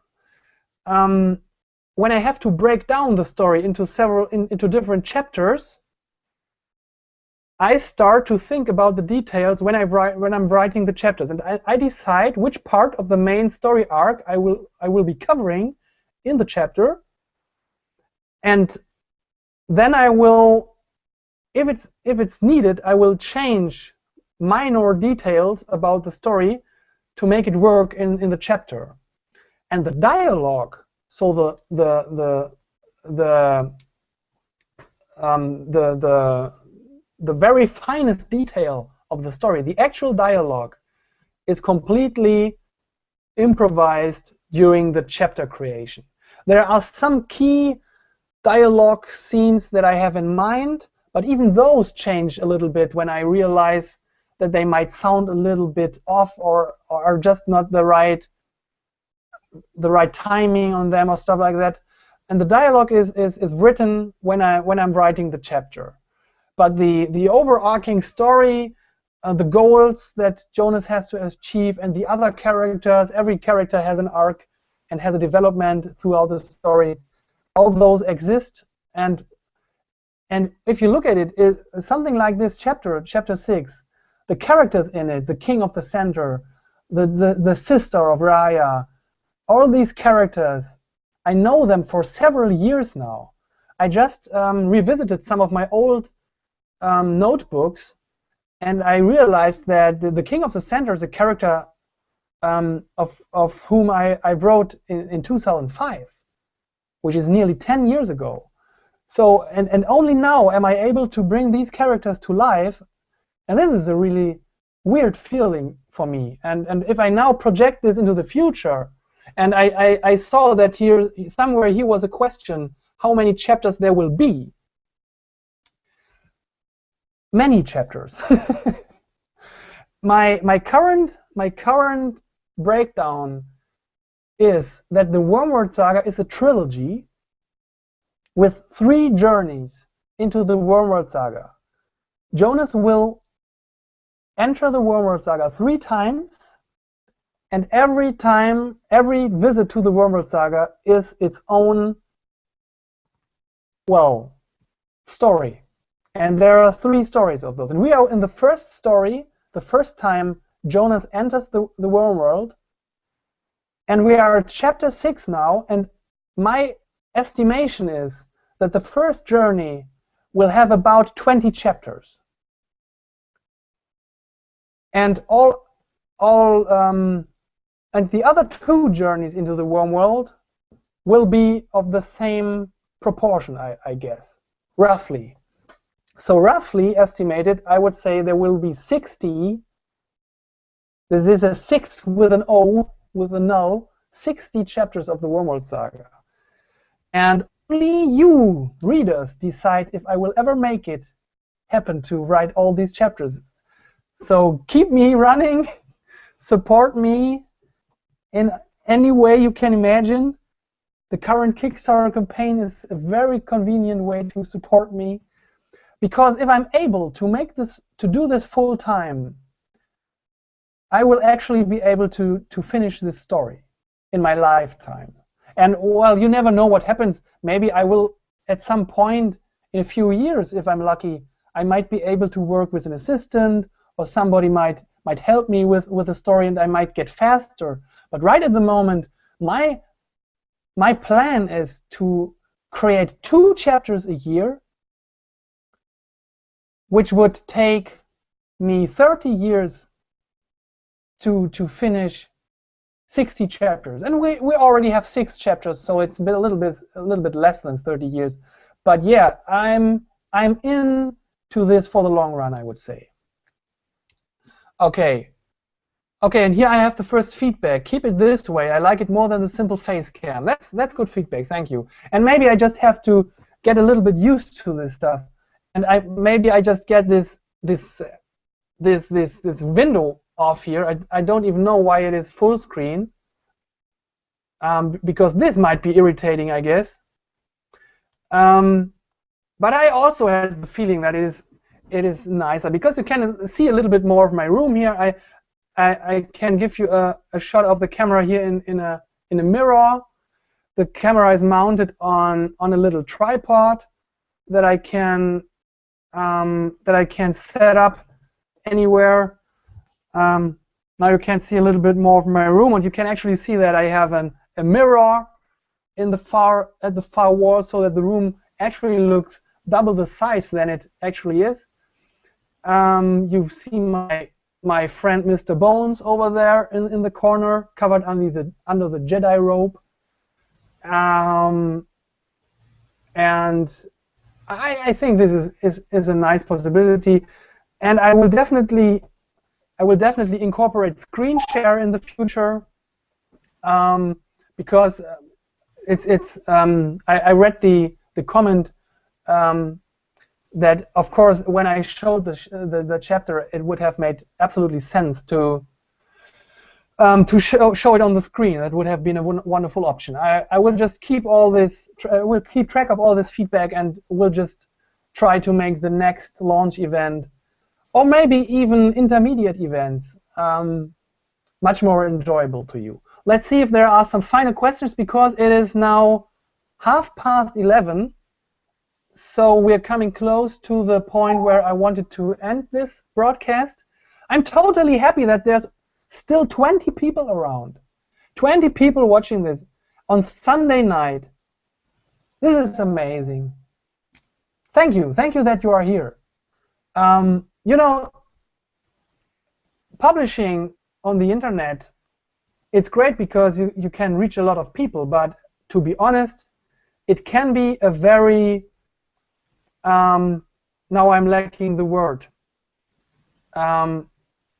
it can be a very lonely thing to do, because you're sitting in front of a screen. And on all the other chapter launches, I only had the Google Analytics screen, maybe some comments on Facebook and Twitter, and those are nice, of course. But the idea that you're actually watching this now and we are talking, well, we're not quite talking to each other because you are writing into the comments. But you know what? For the next event, I will try to figure out how to get more of you people into this. I didn't want to do it this time because it would have introduced too much to handle for me if there were many people in the chat now. But I will definitely try it, because this would be the ultimate cool thing. I think we could have up to 10 people here in the chat, and this would be absolutely awesome. But I already like this a lot, and I saw that there are some new comments. Personally, I like your webcam setting. We see exactly what you are seeing while working on your computer, which makes us part of your universe. Nice and immersive, in my opinion. Oh, that's very nice feedback. Thank you very much. Yeah, that was my idea, that you could somehow, of some sort, watch over my shoulder, although it's not quite over my shoulder. This would be over my shoulder, and I have to be very careful now. The water has dried up by now, but I also have the possibility to stretch this thing out, and if my cable was long enough, I could even do some weird GoPro stuff. But I don't know if this would be any if there's any merit in this. So all right, we're coming close to the end. Let's just see if there are some final comments. Unfortunately, they are completely out of order, so maybe it's this question and answer app.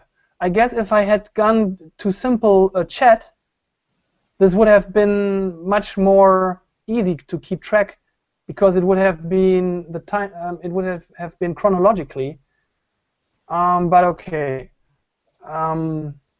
Let's see. Some final questions. Maybe I find some questions that I haven't answered yet, and then we can all go to bed. I think we have earned this tonight. Okay. Here's another comment that likes the face cam. Cool. Thank you. Okay, this is a question about classical music. Although I already talked about it, I will just, because I'm a classical music geek, I want to answer this. What are your favorite pieces of classical music? Well, generally, I love the Russian composers, the modern Russian composers, Rachmaninoff, Shostakovich, Prokofiev, Stravinsky. One of my favorite pieces of classical music, if you want to call it a classic piece, is The Rite of Spring by Igor Stravinsky. I think this is an absolutely amazing piece. I love Maurice Ravel. There is a ballet composed by him which is called Daphnis et Chloé, which is one of my favorite pieces of classical music because it is so impressionistic. You really got to listen to that. And then I mentioned Rachmaninoff. I mentioned that you can hear some of his music in the Kickstarter video. It's an excerpt from The Isle of the Dead, which is a wonderful piece by Rachmaninoff. And then there are several symphonies that I listen to often. Shostakovich Symphony No. 7, for example. I hope I get the number right. It's the Leningrad Symphony, which is awesome. And well, I think I might just write a blog post about my classic music inspiration, because there's a lot of stuff which is really cool. And as I said, I especially love the modern Russian composers and some of the French guys. Claude Debussy, La Mer by Claude Debussy is a wonderful piece. And well, it's what I certainly could point out is I don't like the old classic music. I don't like the Strausses and Mozarts. I kind of like Beethoven, but these are all a little bit too classic for me. They are a little bit formalistic. The music sounds old. It sounds as if it was. I always have to think about those Baroque hairdos, those white locks, when I hear Mozart, for example. And I don't like this. I like the Russian modern composers because they actually sound like film music. And if you listen to the modern Russian composers, you will find that a lot of film music is inspired actually by these Russian composers, which is very, very interesting.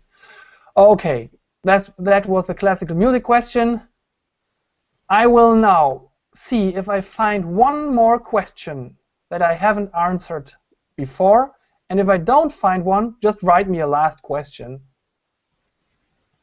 I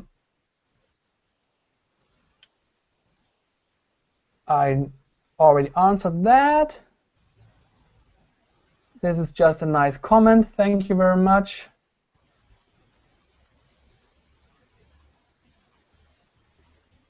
I think.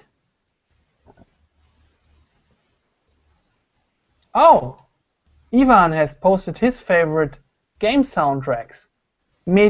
Medieval and Mechanarium. I know the game. I never actually noticed the music on it. Okay, I guess.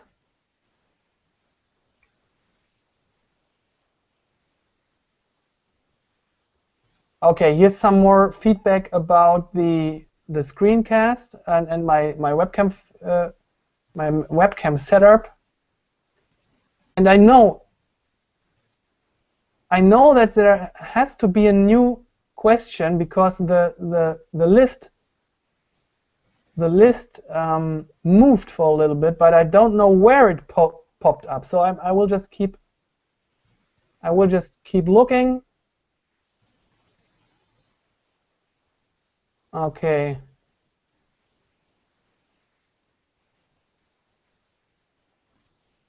You know what? I think we will just leave it here because I can't find any question that I haven't answered yet. And even if you post me a new question, I don't really know where it will turn up in this list. I'm still amazed by the guy from Trinidad and Tobago. That's so cool. Okay. All right. You know what? we will now slowly close this broadcast. It was a wonderful experiment, very exciting. It might have been a little bit confusing here and there because, you know, when I had to update the chapter, I basically had to get away from you for a few minutes, and I will. This recording, by the way, will go on YouTube so that everyone will be able to watch it. I'm very happy that you posted some questions that I often get on other occasions. So me answering those questions will hopefully be interesting to people who watch this video on YouTube later. And I will watch it too, and I will try to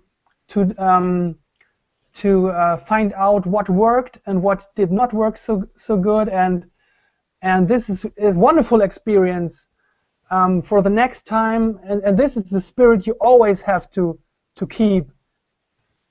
Sometimes you just have to try, even if it's awkward and even if you don't know if you can make it. You always learn something from it, and you can make it better the next time.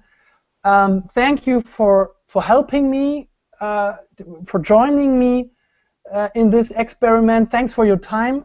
This is really awesome that on a Sunday you took the time to watch a crazy guy from Germany launch his chapter. And I wish everyone a good night, a good rest of the day, a wonderful week that's starting tomorrow.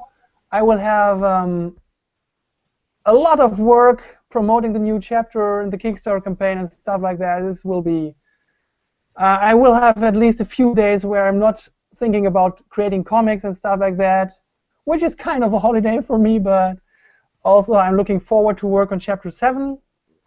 And yeah, thanks for joining in. Thanks for your time. Thanks for your support.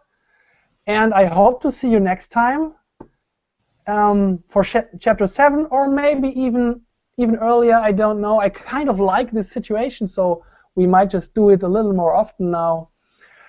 And have a good night, have a good day, a good week. Thank you very much. And I will now just click on the stop broadcast button, and this thing will be over. That's the best way I can imagine to end it. Thanks for your time.